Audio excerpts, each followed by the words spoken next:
Hello, welcome back to the top 10 albums of August 2024, the best of 2006 and 2007. Well, it's all been leading up to this moment right here where we take a look at our number one pick for the month. We've had a little bit of 2006 and a lot of bit of 2007. Which year is going to take the top spot? Well, without further ado, the number one album of August 2024 is, drumroll please, it's 1X by 3 Days Grace, released in 2006. Now, would you believe me if I told you that I had not heard this album front to back until this year? Crazy, I know. I have heard a lot of this album, and I have WWE SmackDown vs. Raw 2007 to thank for it, released on the Xbox 360. I would never play that shit on the PlayStation 2 because even back then, it kind of looked like ass. But what the fuck, am I talking about the game or am I talking about the album? A lot of the album was on the game, but just like literally check out that game soundtrack because it's fucking stacked. So once I heard the two songs that were featured on that album, I was hooked. Like, I was totally a 3 Days Grace fan. I ended up checking out their self-titled album a little bit. You know, a little bit of I Hate Everything About You and whatnot.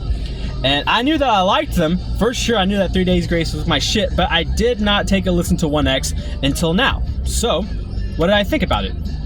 Probably thought pretty highly since it's number one, but fuck it, let's just get into it anyway. Ladies and gentlemen, this is the number one album of August 2024, 1X by 3 Days Grace. So what makes this number one? Well, for me, I believe it's the most well-rounded album on the list. Is it a concept album? I do not believe so. I don't believe there's an overall concept with this album. Does it have these like 8-minute long epic songs? Not really. They just happen to have 10 straight bangers on their album. I believe there's no skips on this entire album. Now, while I mentioned that I don't believe this is a concept album, there's definitely an overall theme. A lot of the themes have to deal with pain, suffering, and heartbreak, but underneath it all, you have perseverance. You have not giving up, not losing hope. A lot of the lyrics, I mean, shit, you just look at the song titles just by themselves, right? Yeah, these song titles, Let It Die, Time of Dying, Gone Forever, they sound very negative, they sound very finite, but if you listen to the lyrics, a lot of it has to do with just dealing with the pain as it is right now, but you're still going to get through it. You just have to get through the suffering right now. I think it's cool that one of the titles that is definitely finite, It's All Over, is the opener. It's All Over, it's a fucking banging song too. It's a great way to kick off the album, but it's kind of symbolizes grief and heartbreak, that it's a fucking gut punch that hits you immediately and you feel like your entire world is coming down. It's just not the case. It may be over for you right now, but it's not going to be over for you forever. When one door closes, another one opens, essentially. It still deals with grief, it still deals with suffering, so you get a lot of negative vibes with the songs, but a lot of it is very, very rockin'. For example, like whenever I hear the intro to Animal I Become, it almost makes me become an animal because I am so feral. When I just hear the drums and bass with that, just makes you want to beat the shit out of something, you know what I mean? But then the guitars are on top of that. They come in a little later, and that's your verse riff, and it's just so heavy. God, I really wish I could play that on guitar right now. You got vocalists. You got Adam. I think it's Gontier. I don't know how to pronounce his last name that well, but you got Adam, the vocalist, on top of everything. And this is really his album. He shines throughout this entire album. This really feels like this was his outlet to express all the pain that he's been suffering. It sounds like he just got through a really bad heartbreak. I don't know exactly what he was going through, but whatever he was going through some shit.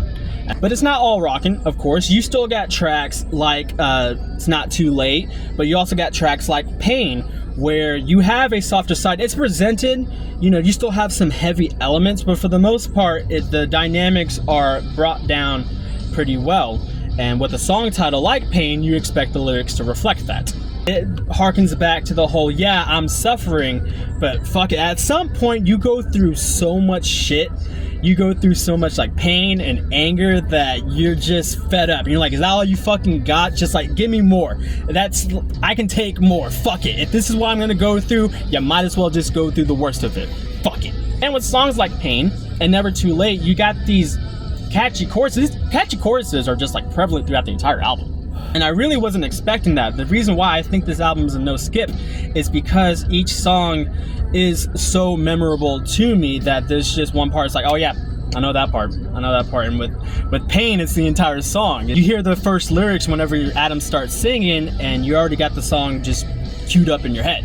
And anytime any band can do that, it's always a good thing. They just happen to do it with every single song on this album. Woohoo! Get Out Alive. My favorite track of the album for sure. And there was probably a good 2-week stretch of this season where that was the only song I was listening to. The whole you gotta get out of here. If you want to have any type of peace with yourself, any type of self-remedying, you need to run. You need to get out of whatever situation that you're in. And it just creates this uneasy feeling. It's one of the tensest part of the album, but the way the song sounds, and especially the riffs, oh my god, vocals are beautiful. If you want to get out alive, run for your life. The way that Adam sings it, his voice is so recognizable, and it's just so him. It makes up the entire band. I don't think I've heard many 3 Days Grace with their new singer, but I just know that a lot of people are passionate about Adam's performance with 3 Days Grace before, and how can you not with songs like Get Out Alive that you just feel every single emotion that this man has. Of course you want to hear more of that. I want to hear more of it as I'm listening to it. It's that damn good. It hits you, and it's that damn relatable. I keep on saying relatable, but fuck, like, everybody goes through shit like this, and Adam just happens to word it to where everybody else is just like, yeah, I fuck with it. But I mentioned the riffs, and the reason why I keep on coming back to this track, like the absolute number one reason why I keep coming back to the track, is the breakdown in the middle. Love the time signature. I want to say it's like in 6/8. The drums sound like they're in 4/4, right? But the guitar is definitely doing some like 8th note shit. Everything is off time, but it's still connecting. It's so fucking good. And whenever the drums build to the breakdown, you think that snare hit's gonna hit on the 1 right before they go into it. No, it hits on the end, and it fucks with you. But once you get it down, you're like, ba ba ba ba ba ka ba da da. Oh man, hold up. So you're building, right? And you think it's gonna hit. You think that snare hit's gonna hit immediately, right? But it doesn't. It waits just a little bit, and then you get that note in particularly right there, that little burn it. For me personally, that's what I'm looking for, is just those quick little 10-20 second bursts of these collections of beats and melodies and vocals that are all lined up all together like fucking Orion's belt, and they come together, and it's just It's probably why I like rock music the most, is because I think you can do that like at ease, almost at any time. You can make any song rockin', but whenever the song calls for it, whenever the song calls for all that pent up negative energy, all that anger and pain, and you can release that shit and still sound good, that's what it's all about. And I'll take that shit 7 days a week, twice on Sunday. I think it's important to end with Never Too Late, because I have been mentioning it quite a bit, but it's the softest song on the record for the most part until you get to that end. It's one of the more important songs on the track because it really highlights the fact that I think that this album has a lot to do with enduring your suffering and kind of like taking your moment to sulk. Not really to ask people to feel sorry for you, like I mentioned before, but it's okay to sulk, and it's okay to just kind of like be in your feelings for however long it takes. That's such an important underlying theme. It's not the overlying theme, just to not give up and to just keep going through. A lot of it has to do with just being in your own emotions, kind of being in your own head. But at some point you gotta get out of there. You definitely do have to get out of your own head. Just always remember that it's never too late to get out of your own head. That's so important. And it's so creative how the band just kind of put that there, but they didn't put a spotlight to it until we get to Never Too Late. Such an emotional song, such an emotional album, probably one of the most definitely emotional albums of the season. And you're already going through some tough shit with your life, and then you have an album that comes in and reflects that almost to a T. It's scary, it's almost embarrassing, but you're just like, wow, this shit gets me. It speaks to me that only a way that I can understand, or only a way that I'm understanding it right now.